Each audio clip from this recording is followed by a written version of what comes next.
Ready to take your ImPACT baseline test? Here's a quick walkthrough of what to expect. As a reminder, after purchase, you got a confirmation screen with test instructions and your unique testing link.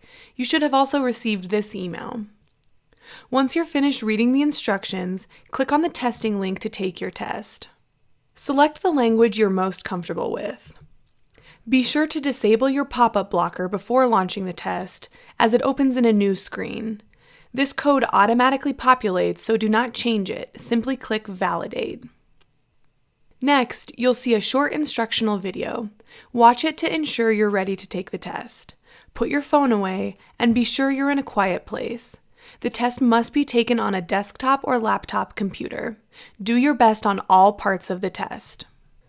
After clicking Next, you'll see a pop-up asking if you've taken ImPACT before. If you have, enter your unique ImPACT Passport ID. If not, select No to continue. The demographics section of the test starts now. Select your language again. Review the instructions. Keep in mind, this test, once you're finished entering your personal and health history, will time out. Be sure to complete the test in one sitting. Enter your first and last name, your date of birth,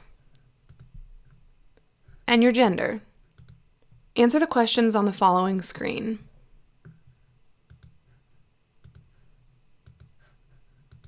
On the next page, you're given an option to either skip or enter additional demographics. If you've never taken ImPACT, you should enter these demographics so your doctor has your history if you ever get a concussion. Enter your address information. Be sure to enter a valid email address so you'll receive an email with your ImPACT Passport ID at the end of the test. On the next page, enter a second language if you're bilingual. Otherwise, click Next to continue. The next page asks for your years of education completed. If you're a freshman in high school, for instance, select 8. I've graduated college, so I'll select 16. Select whether or not you fit into any of the categories here: speech therapy, special education, or repeated a grade in school. Select what kind of student you were or are. This is important because it gives healthcare providers an idea of how you normally function. The next page is a sport history. If you don't play sports, you can skip this section. If you do, enter your sport and position and how long you've been playing. Enter the number of times you've been diagnosed with a concussion. If none, simply enter 0. Select whether or not you've been treated for any of the following conditions: headaches, migraines, seizures, brain surgery, meningitis, substance abuse, or a psychiatric condition. Select if you've been diagnosed with any of the following conditions.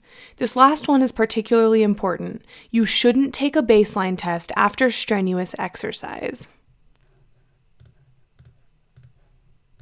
Enter the hours of sleep you got last night and any medications you're currently taking.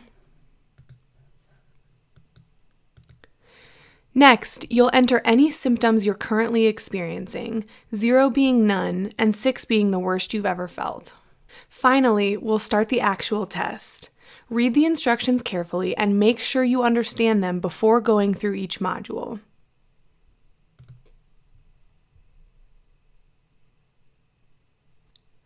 Once you get to the confirmation screen, you're done. Visit the post-purchase resources page on baselinetesting.com for more information.